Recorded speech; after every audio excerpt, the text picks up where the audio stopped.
అందరికీ నమస్కారం. నేను మీ రాజా. ఈరోజు మన రెసిపీ వచ్చేసి ఒక మంచి స్నాక్ స్వీట్ రెసిపీ చూపిస్తున్నానండి.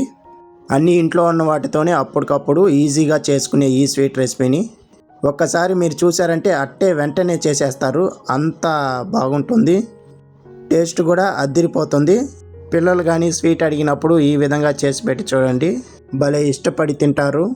చాలా సింపుల్గా చేసుకోవచ్చు. ఎలా చేయాలో పూర్తి వీడియో చూడండి. రెండు వీడియోలోకి వెళ్దాం.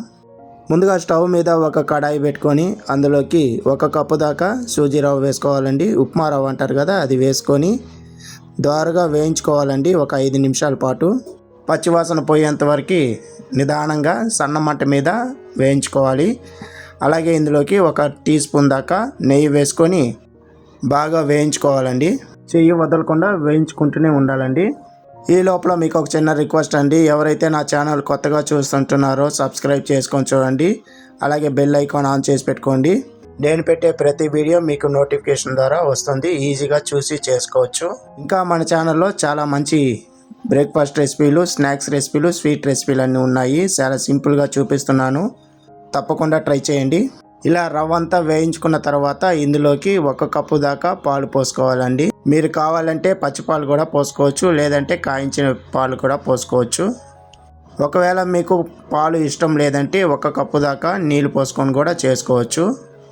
పాలు పోసుకోవటం వల్ల కొంచెం డిఫరెంట్గా టేస్ట్ అనేది బాగుంటుంది.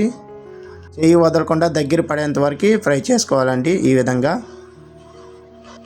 ఈ విధంగా గట్టిపడిన తర్వాత స్టవ్ ఆఫ్ చేసుకోవాలండి. ఇలా స్టవ్ ఆఫ్ చేసుకున్న తర్వాత 2 టేబుల్ స్పూన్ దాకా పిండి వేసుకోవాలండి. ఇక్కడ మీరు గోధుమ పిండి అయినా వేసుకోవచ్చు, మైదా పిండి అయినా వేసుకోవచ్చు. ఇప్పుడు ఇదంతా ఒకసారి అంతా బాగా కలిపేయండి. కలిపేసిన తర్వాత మూత పెట్టుకొని కొంచెం చల్లారేంత వరకు అలాగే వదిలేయాలి. లోపల పిండి అనేది బాగా సాఫ్ట్ అయిపోతుంది. ఈ రెసిపీ కోసం షుగర్ సిరప్ని రెడీ చేసుకుందామండి. దానికోసము స్టవ్ మీద ఒక కడాయి పెట్టుకొని 1 కప్పు దాకా చక్కెర వేసుకోండి. ఏ కప్పుతో అయితే మీరు చక్కెర వేసుకుంటారో అదే కప్పుతోనే 1 కప్పు దాకా నీళ్ళు పోసుకొని చక్కెర అంతా బాగా కరిగేంత వరకు కరిగించుకోవాలండి. జస్ట్ చక్కెర కరిగించుకుంటేనే సరిపోతుంది, పాకం అంతా అవసరం లేదు.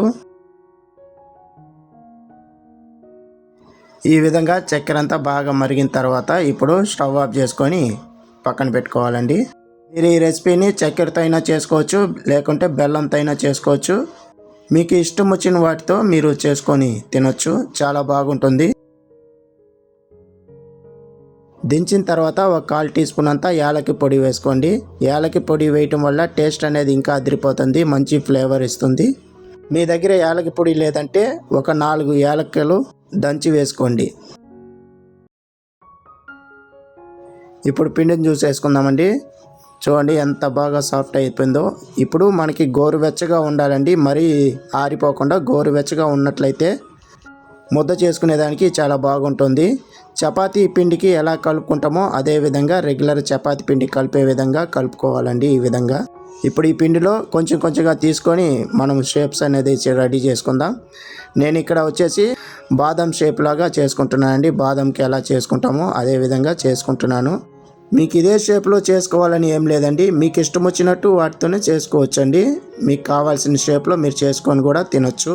నేనైతే ఈ విధంగా చేసుకుంటానండి. చూడండి, అన్నీ ఈ విధంగా చేసి పెట్టుకోవాలి. ఇప్పుడు వీటిని డీప్ ఫ్రై చేసుకోవాలండి. దానికోసము స్టవ్ మీద ఒక ప్యాన్ పెట్టుకొని అందులోకి హాఫ్ డీప్ ఫ్రై సరిపడా ఆయిల్ వేసుకొని ఇప్పుడు మనం ముందుగా రెడీ చేసి పెట్టుకున్న పిండిని ఒకటొకటిగా వేసుకొని 2 వైపులా కాల్చుకోవాలండి. మంచి గోల్డెన్ కలర్ వచ్చేంత వరకు, ఎరుపు రంగు వచ్చేంత వరకు సన్న మంట మీద కాల్చుకోవాలండి. ఇలా కాల్చుకున్న వెంటనే ఒక స్ట్రైనర్ తీసుకొని అందులోకి అంతా తీసేసుకోవాలండి.